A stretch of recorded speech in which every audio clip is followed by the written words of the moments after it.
and be able to You make it. play very well. But anyhow, Dennis Hayford from the Fellowship of Christian Athletes, my dear friend for many, many years. And we're so glad that you're here and taking the time out of your busy day to spend with us. Welcome. My pleasure. Thank you for having me, Coach. Thanks, Brian and Keith, for having me. Dennis, with anybody that I've interviewed or talked to, I mean, I want folks that get a chance to watch this to know about them as a person. Sometimes, we get identified with, again, I get called coach by everybody. I got sons-in-laws that call me coach, and you're the FCA guy. But, why did you get into sports? What drew you to sports? When did that happen? Tell us a little bit about that background and where this all sort of started. Yeah, I grew up all over, Coach, and everywhere I went. I played basketball, football, baseball, and really, as I was growing up,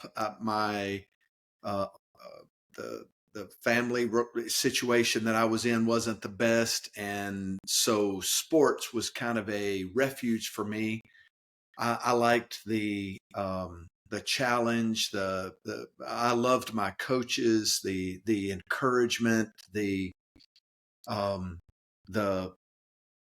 push to excel, all of those things, the camaraderie, all of that a team brought to the table.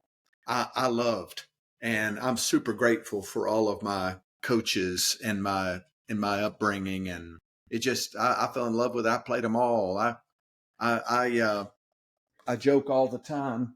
I lettered in 3 sports at Auburn: intramural football, intramural baseball, and intramural basketball. And I'm super happy that I have my degree in spite of my letters. Now, where did Davidson grad? Is that correct? Yes, sir. Warrior, Davidson, class of 81. Class of 81. I thought so. I'm Lewis Copeland, I think, was still the principal there.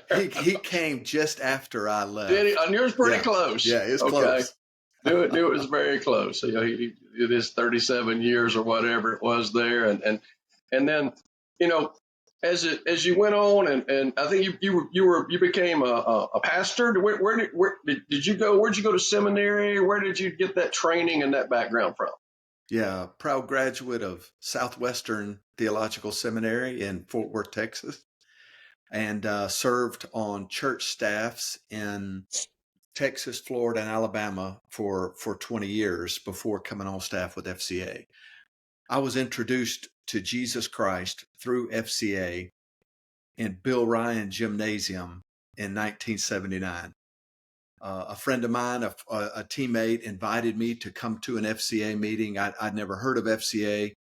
I didn't go to church very much. And James Rogers said, "Come on, let's go to FCA." So I went that spring day, and very grateful for Coach David Cahoon allowing the FCA guy, Greg Davidson, to come and speak to the entire football team. And he didn't talk about how to be a Baptist. He didn't talk about you need to be a Presbyterian. He talked about Jesus wants a relationship with you and will give you purpose in life. And I knew that was what I needed. So I got up out of those bleachers with the rest of my team and went to the center court and gave my heart to Christ. So I love Davidson High School.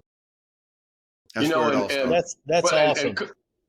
And of course, Davidson is in, we started the Hall of Fame there in 2008 or so. And we started it out with the process of going year by year, not getting in too big of a hurry. Wanted to start with that group of 64, wherever it was back in there, and then gradually get to work. And I think they're on 78 this year.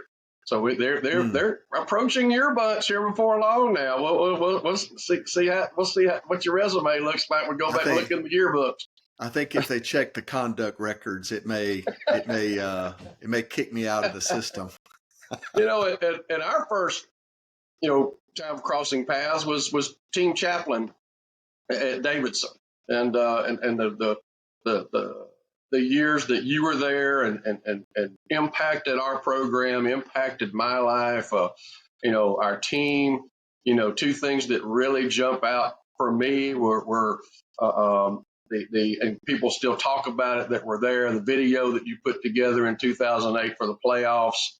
I still have players ask me, do you have any of those CDs laying around, which I actually still do.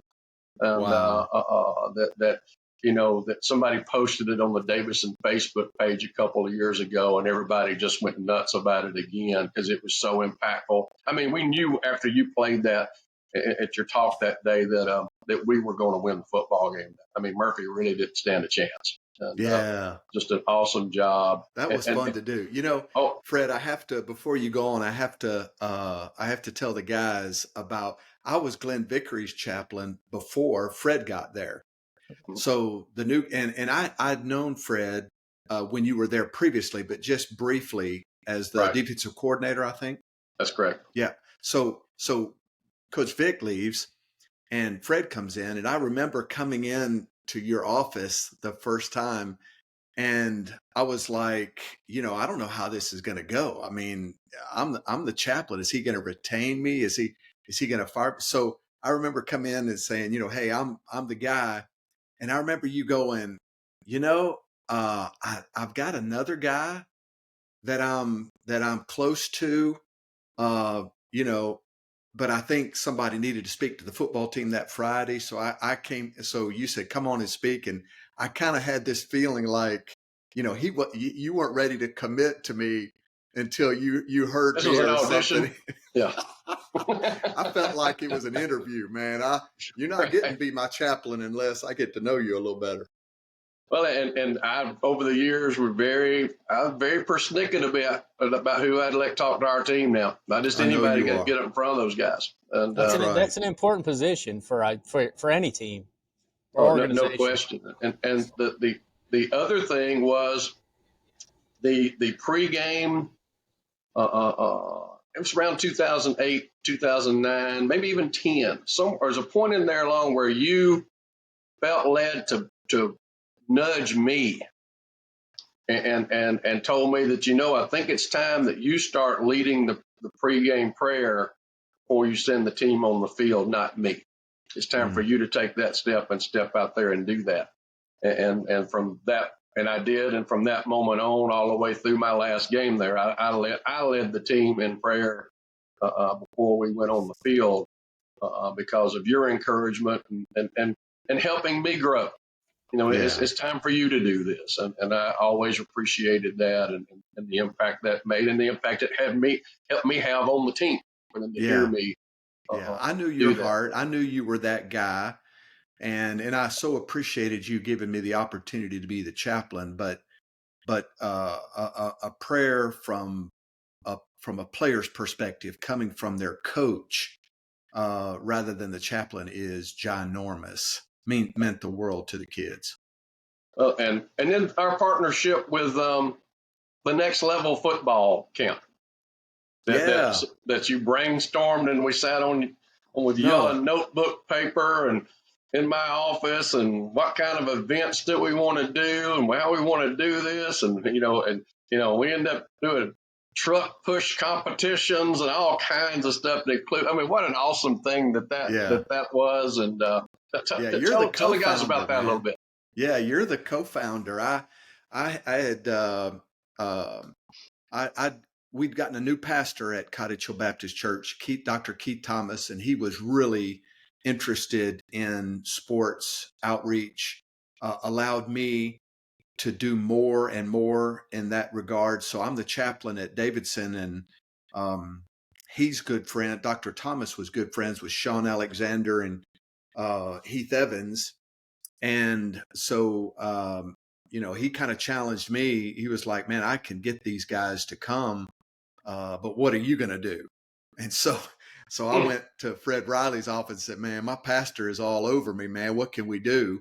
And we did. We sat down and we came up with a 7-on-7 tournament. And then we also had lineman events. And we did the truck. It was a gator. what two guys could push a gator 40 yards the fastest. We did tug of war. We did a tire pull. We came up with a long snapper. We included everybody, didn't we? Right. Because we Long snapper, wanted punting, kicking. right.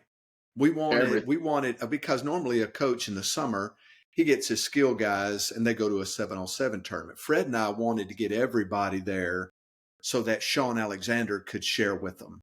And he was our speaker. And no question. And for me personally, always looking for an edge. We were a triple option football team that wasn't going to win many 7-on-7 tournaments, but we could win some of those other events. That's and right. So, and yep. we won it many times because of the other events that we won, bench press competition and all that other stuff. Was that the entire motivation? Like I thought it was so the kids could hear the gospel. I'm just trying not to come across as being with Coach. It was probably a little bit of each. It was a little strategy. Yeah, a little bit of both. Now I will tell you this, Brian. When Davidson was in the 7-on-7, I think Fred Riley only had 3 passing plays. Oh, so he was constantly drawing plays up in the dirt. As somebody that watched his career, that does not surprise me one bit. And I was always appreciative of his type of career because it was like my hometown in North Central Ohio. It was power football, ground them out and wear them down. And then by the fourth quarter, you look at those defensive linemen and they're out there breathing heavy. Their hands are on their knees. And that's when they're beaten. Yeah. Well, that 2008 of the next level competition, we played Blunt. And Blunt beat us 55-0 in 7-on-7 and danced around us and taunted us. Oh, and I made our players stand there and watch it, and coaches stand there and watch it. And when we got together afterward, I told them we play tackle football in about 6 weeks. We'll see how this goes. And we beat them 7-0 at Blunt. They never crossed the 50. Yeah. And in my 8 or 10 years being your chaplain, I don't think I ever saw you throw the football on your side of the 50. If we did, truthfully, it was out of the end zone. I mean, it was taking a shot from your own 1 yard line kind of thing, as good as a punt, just about. So, but I was certainly a field position guy. But next level was just, nobody was doing that. Nobody anywhere in America was doing that. It was just, and then so at the end of the first one, we got swimming pools down there to baptize them in. And got pools filled up and going to have, we're going to have baptisms. People are going to get saved today and going to baptize. And so the pastor, as he finished up, and Heath was there and did his talk, and the pastor says, and prays the prayer of salvation. But then he makes a small error because not understanding the clientele there is very literal. He didn't say, if you prayed that prayer for the first time, come down to the front and you're going to be baptized. He said, if you prayed that prayer, come down to the front. And about 4 hours later, we quit baptizing kids. They just poured down that hill and just kept going and kept going. Holy cow. I think 60 of my guys went down the hill. It was. I think it's really neat what's going on across college campuses in Auburn where they're actually baptizing guys. And then they had the prayer on the pole. And I'll tell you, I've seen it all over the country today. I seen it on Megan McDaniel up in Baltimore. They had the schools out there and they were doing the prayer.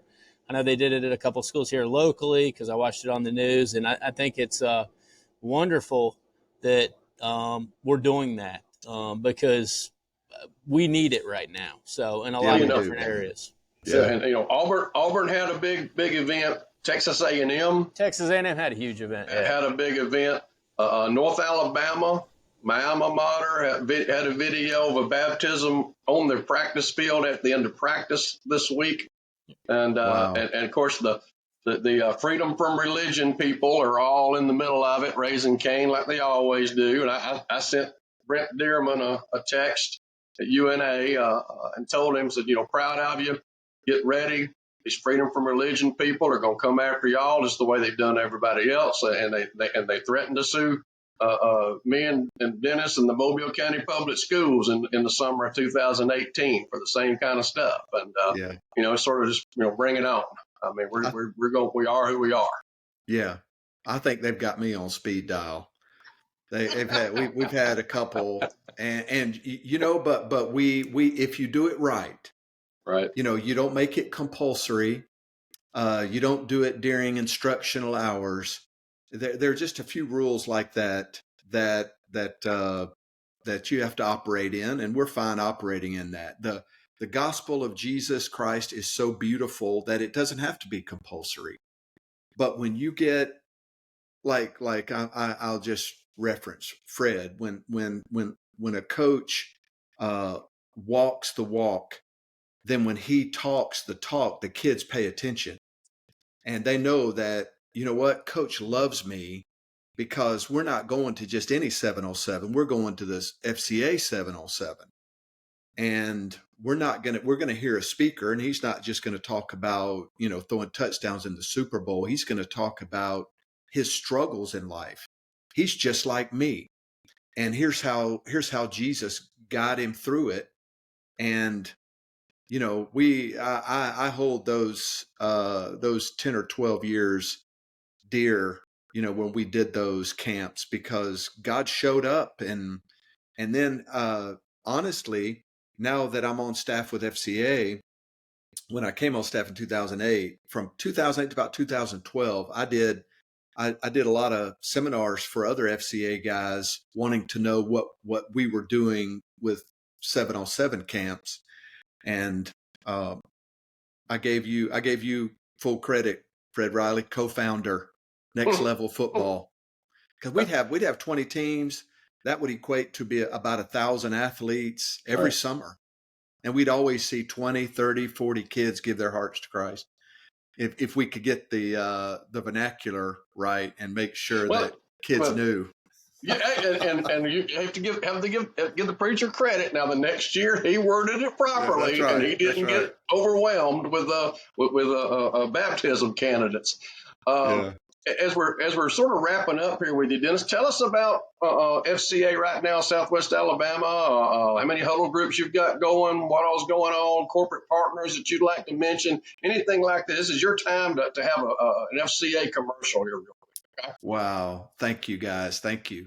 Yeah, FCA in South Alabama is thriving. Just in the last 5 years, our budget has gone from 284,000 to 554,000. So it's nearly doubled. Our budget this year is over $600,000. So we have some amazing partners that just come alongside of us. They believe in what we do, and our mission is to lead every coach and athlete into a growing relationship with Jesus Christ and his church. So we partner with churches. We get into schools. We don't have our meetings during instructional hours. There's no compulsory, you come if you want, you come just as you are, but we come to your campus. And make no mistake, we're going to bring our Bibles with us. And if you want to hear about Jesus, you can come and you can hear about him. And in 5 years, we've given away 6,545 Bibles. That's awesome. And we've seen 902 coaches and athletes give their hearts to Christ. And then we connect them immediately with a local church. Fred, you and I go to Three Circle Church, Three Circle, and please don't ever schedule me after Chris Bell. That our friendship is strained. I'm just being honest. Our friendship is strained. Put me before him. Well, now you have, if there is a competition, you did win because he did it by phone.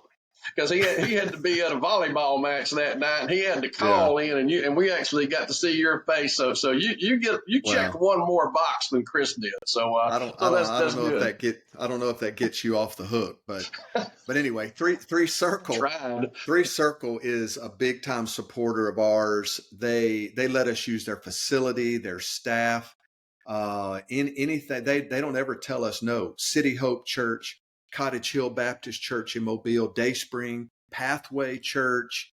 These churches have just wrapped their arms around us, and we connect kids who give their hearts to Christ. We say, you need to be in church Sunday. And where do you live? You live in 8 Mile, you need to go to Pathway. You live in Daphne, you need to go to 3 Circle. You live in West Mobile, you need to go to Dayspring or Cottage Hill. So we could not do what we do without church partners like them, and without our volunteers who serve as our huddle coaches at the different schools. And then mostly, Fred, coaches like you that allow us to come in and do Bible studies with their teams and with their coaching staffs. So super grateful for all that God's doing through FCA. Here, our staff used to be 2 of us, now there's 6, and we've got 4 more onboarding this fall. So that's awesome. It's really been good. They're really good. Well, good. Thanks so much for taking the time to come on. We love you. We appreciate you. I think Brian's got something. Thanks for everything that you do. It means more than you probably know. So thank you, Brian. Hey, one more thing before I go. I remember I had a bad day in my career. I don't have many bad days in my career, but I had one in 2008. And I went to Fred Riley at practice, and he took time out of practice to counsel me and encourage me. And so, Fred, that day stands out to me, and I love you for that. And, I know your inside zone suffered some that Friday night, but you made a friend for life. I remember that. I remember that moment well. You walking down that hill. I do. Yep. So good. Love you, buddy. Love you for that, buddy. Thanks, Appreciate guys. it. All right. Bye. Thank you, Dennis. That is absolutely amazing.